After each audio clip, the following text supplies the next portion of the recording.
So in this chapter in particular, John tries to connect up all of the pieces. This is a very Greek way of doing things. He's trying to connect up all the pieces that he's led up to. So we're gonna. This is an easy one because we've been through 90% of it already.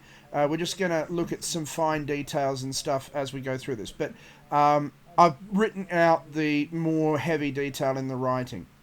So this one won't be an uber long one as we've had before. But anyway, so chapter 17. Then one of the seven angels who had the seven bowls came to me and talked with me, saying, "Come, I will show you the judgment of the great harlot who sits on many waters, with whom kings of earth have committed fornication, and the inhabitants of the earth were made drunk with the wine of her fornication." So one of these seven angels that we've just seen pour out the seven bowls. These are the seven angels that have come from the foot of the throne, and they have poured out the judgment, has come to John and said, "I want to explain to you what just happened." Whether or not this is why he feels the need to explain, or whether this is a prompting from Christ, we don't know, but he's come to John and said, "I want to explain to you what has actually happened." Now, we need to be a little bit delicate with our language here, because I don't want to offend anybody. But he says, "I'm going to show you the judgment of the great harlot." Now, a harlot or a prostitute is someone who exchanges money or material gains for the use or the rent of their body. That's literally what happens. And we know what prostitutes are. I don't need to go into detail there. But this particular harlot has committed her fornication with all of the kings of the earth. Now, as we've already established, a woman in Revelation is a church or a religious body or some sort of a collection of believers. So this is a collection of believers that has taken an association with the leaders of the earth, the kings of the earth, and everybody as a result has been made drunk or has been forced to deal with the results of the interactions between this religious power and the militant powers of the earth. So this angel is introducing this woman who they have just judged. So this is who the judgment bowls have just been poured out on. And they're saying that I'm going to show you why what she has been doing and how she has dealt with the kings of the earth. Now, this particular prostitute has worked on many waters, and we've already looked and said that the many waters are the groups of people, and this is the chapter where that is reinforced in the bottom of the chapter. So this is where all of the inhabitants of the earth, the many waters, are everybody that has lived on earth and has experienced this as a result of her interactions with the kings of the earth. So the belief structure in this is that the kings of the world have interacted with her, and then there's been a response. Now, in an interesting way, this sort of shifts the blame from the general populace of the people, so from the individual Christians, the individual people on earth. Sorry? James, just excuse me a sec. Yeah. Yeah. And get some stuff done. So I'm getting a few emails and calls from other churches. Get that out of the way, and then hoping to come back. Have you got a partner? I haven't found one yet. I thought I had one, but so far, no. That's my impression so far. Okay. But I'm still going to go around. Righto. So do you want us, Anne and I, to catch up with you, even if it's only for 10 minutes, just see if there's anything you want to do together? And yeah. Okay. So how long are you going to stay here? Well, probably for 3/4 of an hour, maybe. Yeah. On a Zoom meeting. My studies aren't short. I'll keep in touch with you. Okay. All done. Thanks, James. Just talking to the... Yeah, we're ready to keep going. Cool. Okay. So, as I said, this shifts the blame away from the general people, and it more leads it on to their leaders. So there's almost an excuse here. There's an excuse that the general populace of the world aren't necessarily responsible in the fullness for their actions, for their interactions. Now, again, when we look at this, we can only find that this is the Roman Church. There's no other group or religion or power that has been as wide-ranging as the Roman Church to say that it is with all the inhabitants of the earth that have been made drunk. And I've got a reference here. The British Empire doesn't come close. The United States has only had a little thing. But more importantly, this is a single woman, whereas when you look at any other power, the British Empire, the USSR, the United States, they've all had contenders. They've all had some opponent. This woman doesn't. So John's indication is that this is the person who pushed these kings through what happened, as we discussed in chapter 2 and 3, leading those other churches astray. So he carried me into the spirit into the wilderness, and I saw a woman sitting on a scarlet beast, which was full of names of blasphemy. The beast had 7 heads and 10 horns, and the woman was arrayed in purple and scarlet, and adorned with gold and precious stones and pearls, having in her hand a golden cup full of the abominations and filthiness of her fornication. On her forehead was a name, Mystery, Babylon the Great, the mother of harlots and of the abominations of the earth. And I saw the woman drunk with the blood of the saints and with the blood of the martyrs of Jesus. And when I saw her, I marveled with great amazement.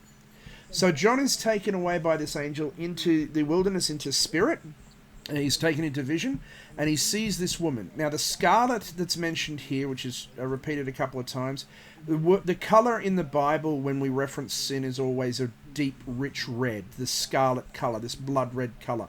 The reason for that is because the only thing that can wash away sin is the blood of Christ. So when we read in the Bible, even in the Old Testament, when you have references to scarlet colours and red colours, the blood of the animals from their sacrifices was the only thing that could take away the sins.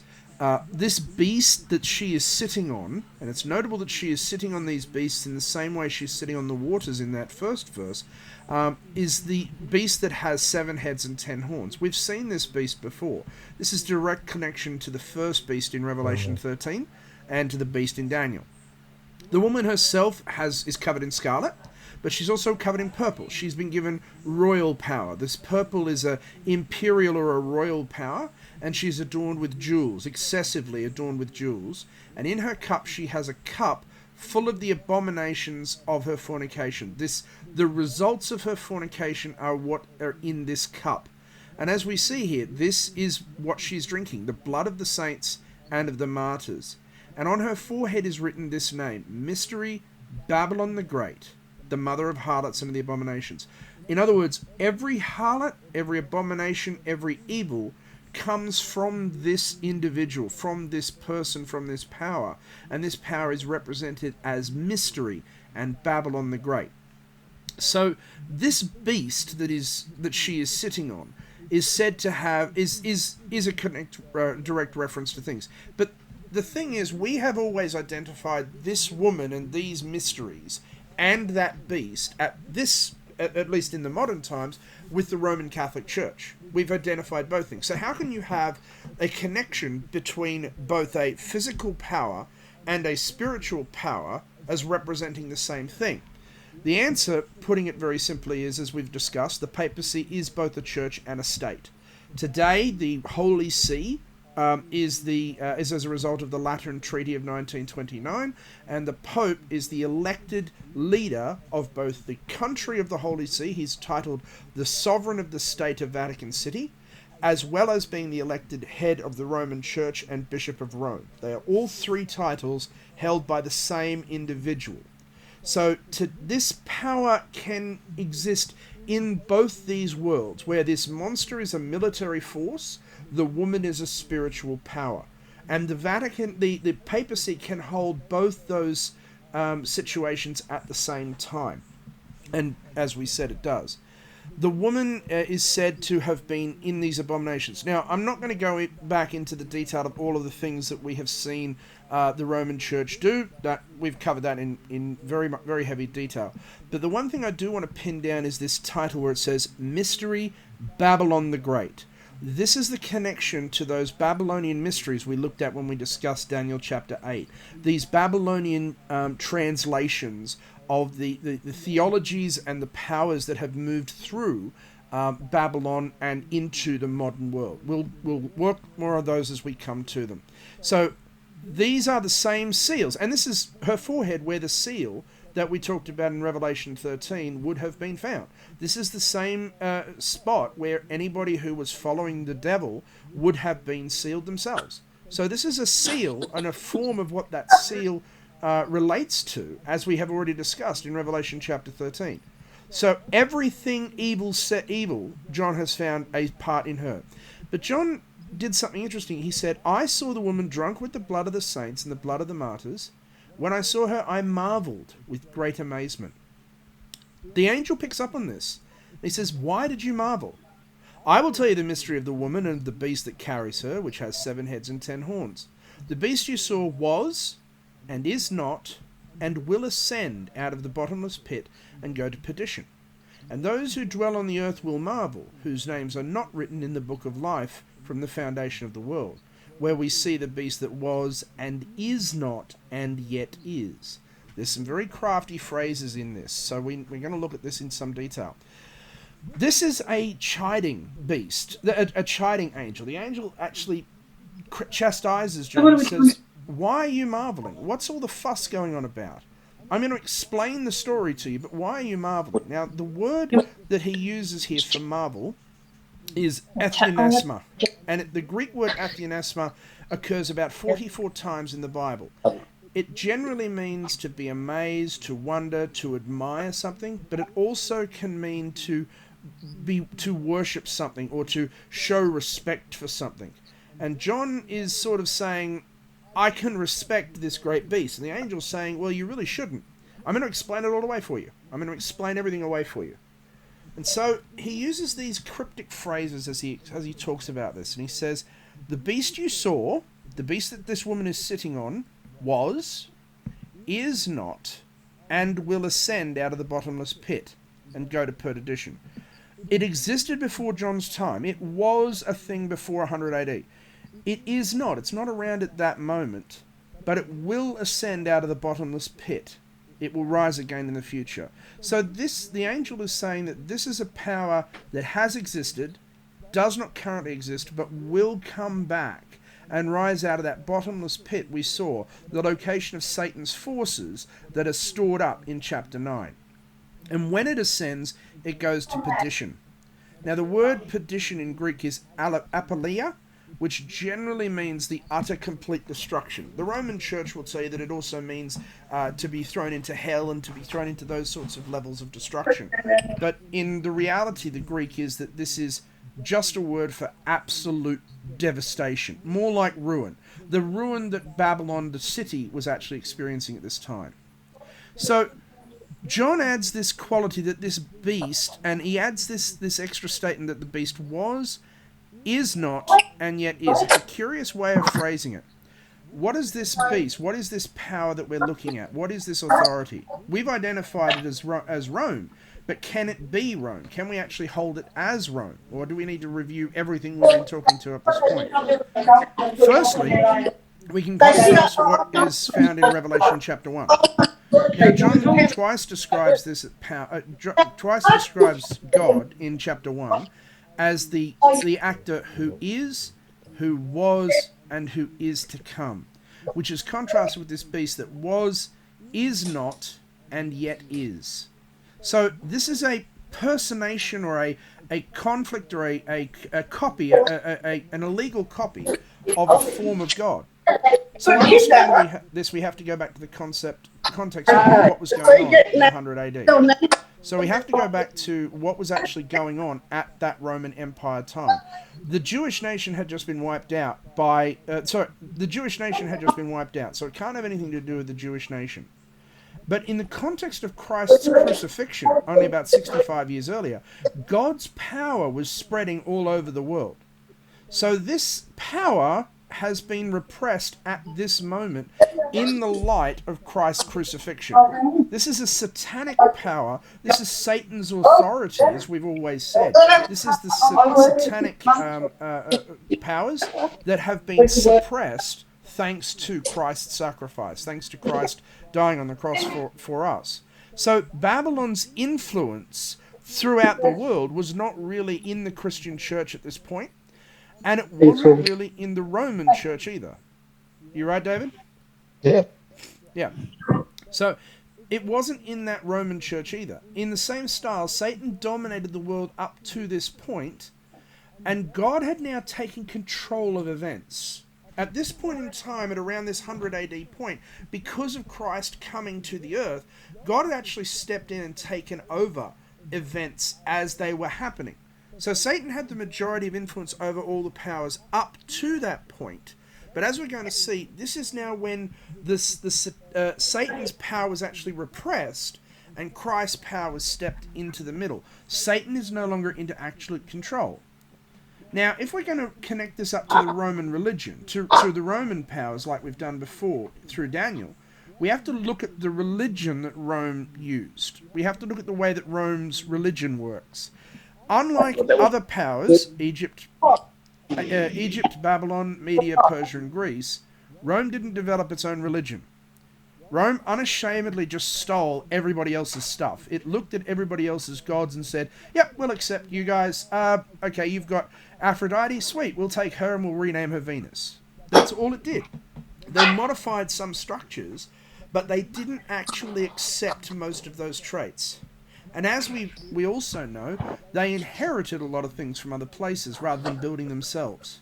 So if this is Rome, we can accept that this power is not, because it has not accepted its own religious background. It's not taken its own religious thing. So the devil hasn't influenced Rome to build its own power structure.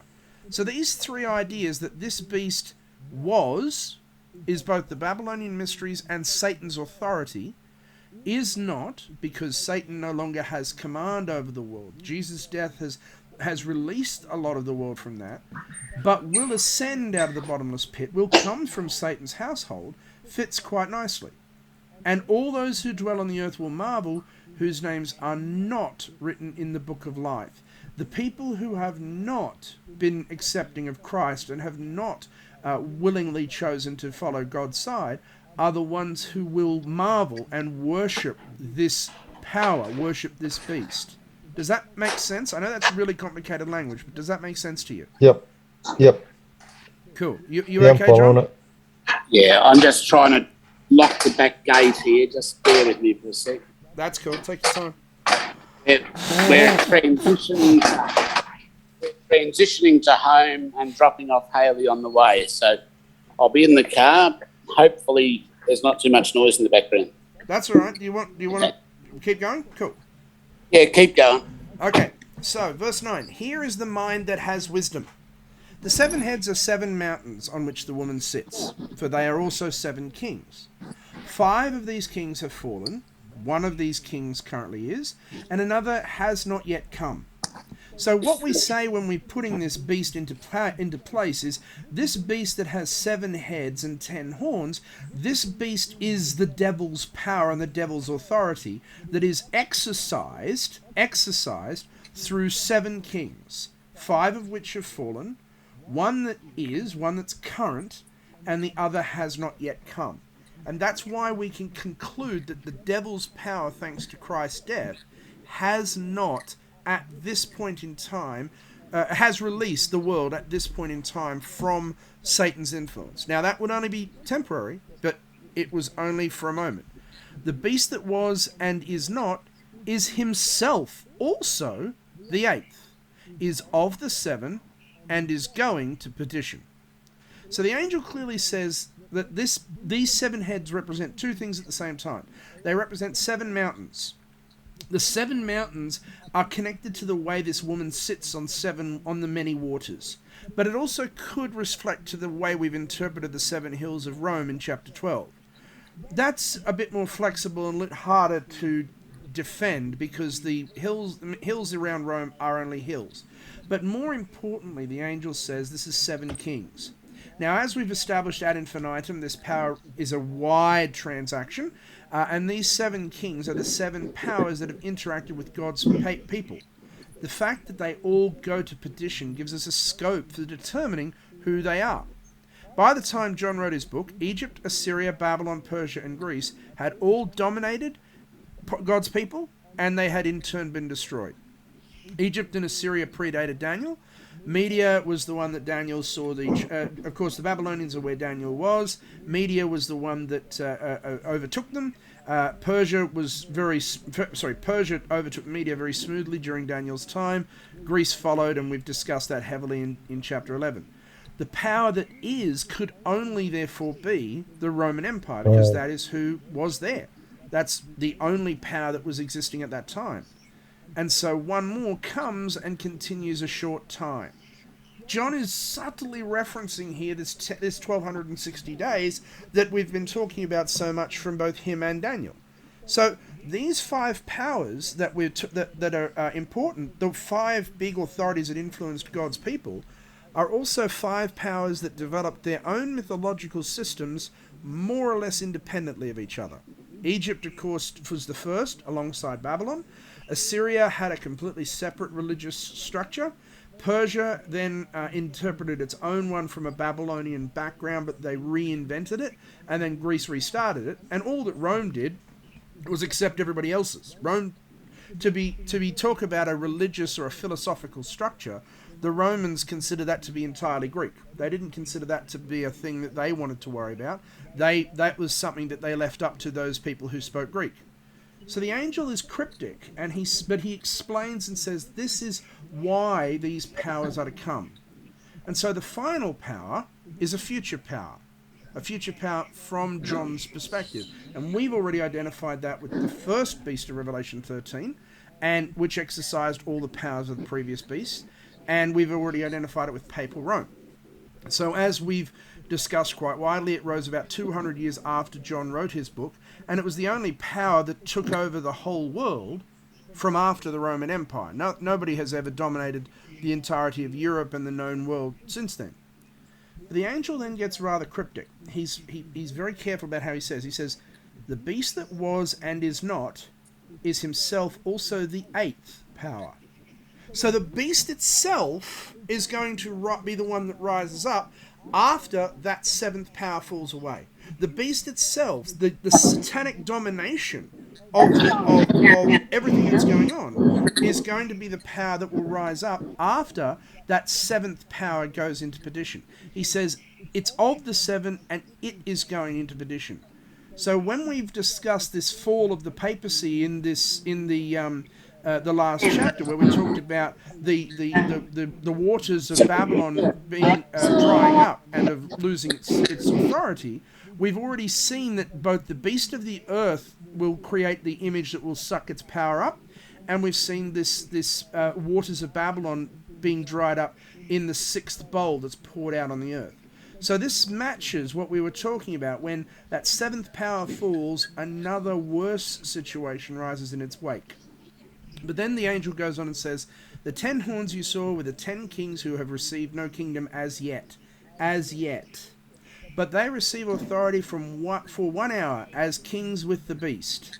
These are of one mind, and they will give their power and authority to the beast. They will make war with the Lamb, and the Lamb will overcome them. For he is the Lord of lords and King of kings, and those who are called with him are chosen and faithful. Now again, Daniel is being re-invoked here, as indeed Daniel's story is being re-invoked here with this fall of the Roman Empire. We've looked at the 10 kings that broke up the states of the Roman Empire. We've already looked at how they went and supported the papacy. We've looked at how they challenged the people of God, both through oppression, through the Crusades. We don't need to go back over this. We've looked at these things. He's bringing Daniel's language back into this story and saying those 10 kings are those 10 kingdoms that are not yet in power, because we're still in the middle of the Roman Empire. And then he said to me, the waters you saw which the harlot sits on are peoples, multitudes, nations, and tongues. So this is where we get that authority that we've been commenting a lot of, where we get that final conclusion that waters are peoples, multitudes, nations, and tongues. The 10 horns you saw on the beast will hate the harlot, make her desolate and naked, eat her flesh, and burn her with fire. For God has put into their hearts to fulfill his purpose, to be one of one mind and give their kingdom to the beast until the words of God are fulfilled. And the woman you saw is that great city which reigns over the kings of the earth. As if to reinforce it and say it can't be anybody else, he concludes the chapter by saying, the woman is the city that reigns everywhere. It only can be the city of Rome. No other city has that authority. He reinforces and said, all of the world will follow what they need to do until God's time comes in. Why will the people of the church turn away when the sixth bowl of judgment is poured out? Because God has put it into their hearts to fulfill his purpose. He has given the time frame. He has given these kingdoms to the beast until his words are fulfilled. Then the time has come for them to turn back and follow God. And that woman you saw is the city that currently reigns over everything. So, to reinforce, this is where we see that connection between the Babylonian mysteries in the form of the woman and the military powers in the form of the beast.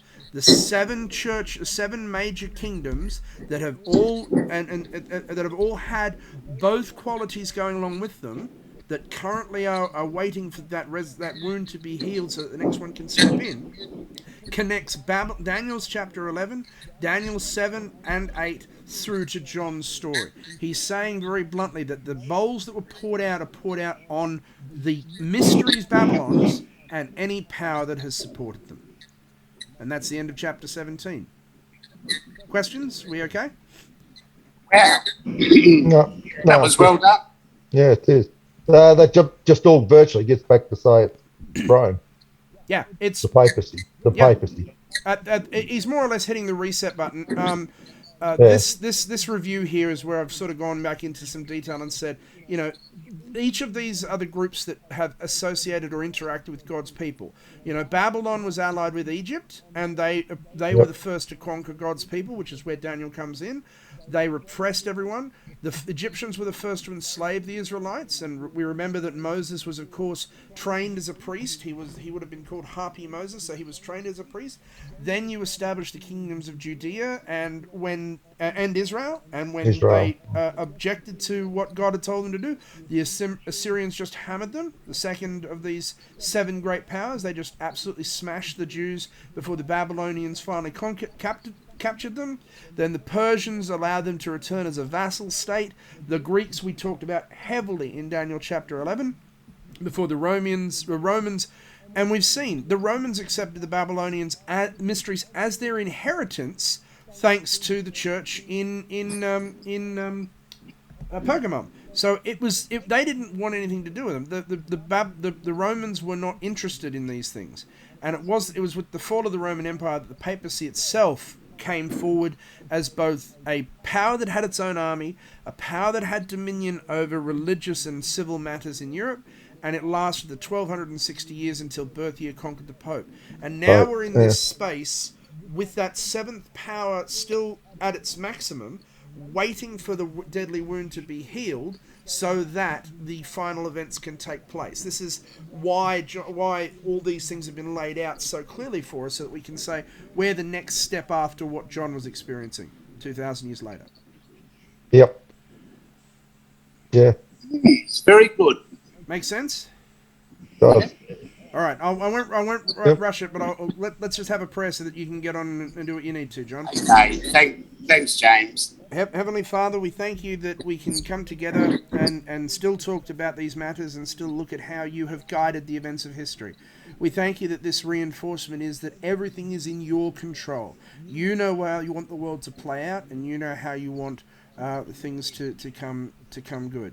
I pray that we will all be together on that final day when your glorious second coming happens, and I pray that we will all live to see you soon. In your holy name we pray. Amen. Okay. Amen.